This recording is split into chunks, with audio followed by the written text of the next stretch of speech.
Welcome back everyone. You're watching Crighton Pet Services channel dedicated to dogs and everything that we love about them.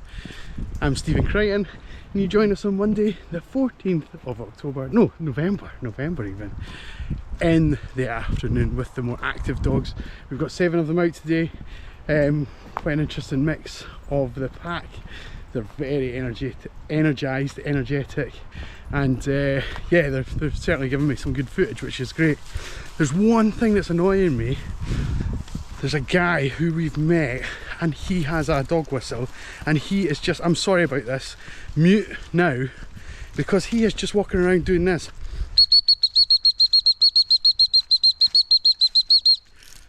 And although my guys will respond to this, which they are, good, you guys, you're okay, you're free. His dog is not. And I said to him, mate, that is not how to use the whistle. And he was like, oh yeah, but if I let it go, it'll just keep going and going and going. And it does come back. So, in a minute, in the middle of this video, I'm going to do like a minute's long how to properly use this whistle to good effect.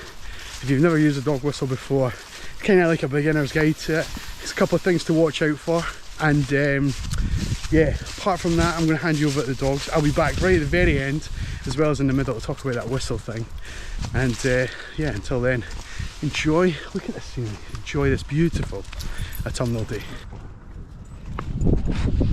Hello guys, afternoon everyone.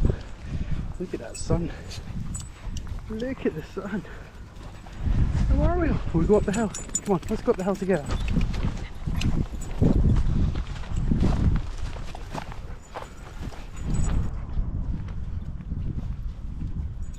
Good.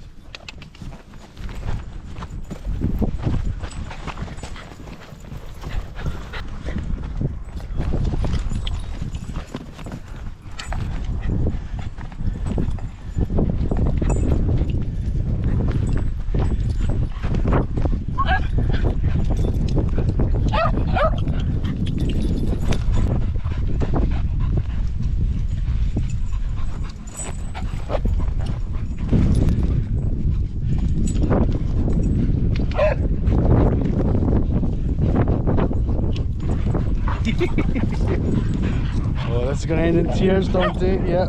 Here you go. Here you go.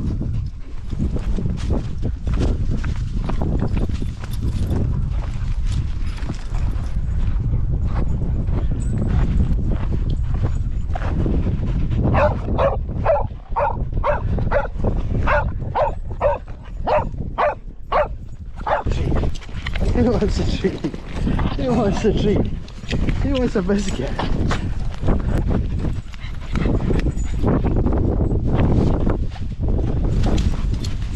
Good boy. Good you guys. Nothing up in you. Good boy. Good you guys.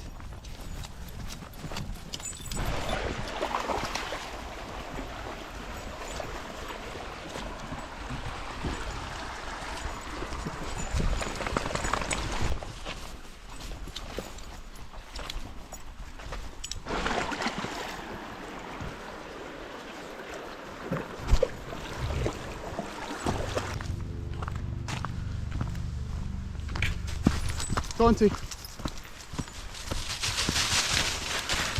Yeah, you don't really have the brakes to stop yourself going down that hill, kid. Alright, so how do we use this whistle? Well, first of all, this is a 211.5 gauge whistle, so there's different kinds of whistles that you can buy, different frequencies, and what you want to make sure you've got is one that's suitable for the breed and the conditions that you're in and the sort of distance that your dog travels away from you. So I think this will probably cover about 2 kilometers in conditions like today. It's really still, the air's quite thick and it's, you know, it's humid, that kind of thing, so the sound will travel, which is good. And colder days it'll probably go even further, but you just need to make sure you get the right one, and ACME, who make these, have quite a lot of detail on their website about what you're looking for, so go and give them a look. The next thing is you need to kind of start basic. You need to practice it and then make it more difficult as it goes along. So think about the 3 Ds. So we're thinking distance, we're thinking duration, as in how long the dog's away from you, and then the distractions. So you start really basic and with the dog really close to you, and I'll try that just now. And we go, Lottie, good girl. And as she comes back, we're just giving her a reward. Then we build up the 3Ds. So we build up the distance that she's allowed to travel away from me, and just still practice that. Then we, the duration, so we leave it longer and longer and longer periods of a time that she's away from us before we call her back. And then effectively we then build up the amount of distractions. So in a place like this, there are literally unlimited numbers of distractions for the dogs. The final thing I'm going to say is that the dog typically doesn't respond to the whistle as such, but it's the pause in between the two peeps. That's why one peep on its own doesn't really work, and keep peeping isn't the answer either. You want a beep beep, and it's that pause that distinguishes between me peeping it and someone else peeping it, and that's what the dogs will figure out. So even if someone else has this gauge, they're unlikely to blow it the same way that I blow the whistle, and that's how they know it's me. Practice, practice, practice. Start really basic, build it up. Do not just sit and go. It is not a trumpet.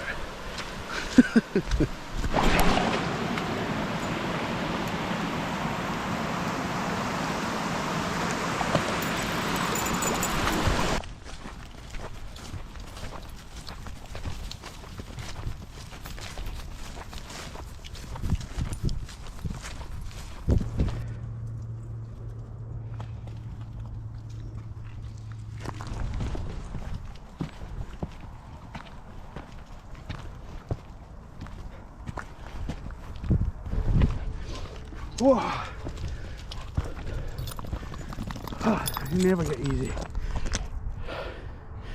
Damn you, nail stairs.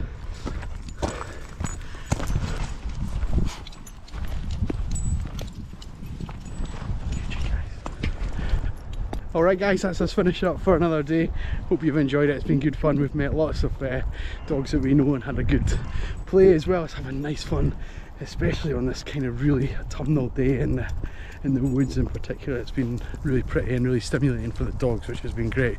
If you've enjoyed the kind of whistle tutorial but you want to know more about it, then just drop me a comment. I'll answer all the questions. I try to do it in like a minute or so, and appreciate that you can't cover everything in that time. So if you've got a specific question, just drop it below and I'll try and help you out. But the key is just give that peep, the two peeps, you know, remember the gap, be patient, let the dog come to you. Then when they do, reward the good behaviour, and then from that point on you're just building up the complexity, building it up, building it up, building it up. It's not going to happen overnight, but about 100 reps and you're going to be there. 100 reps of getting it right, I should say, and then you're going to have a bomb-proof dog.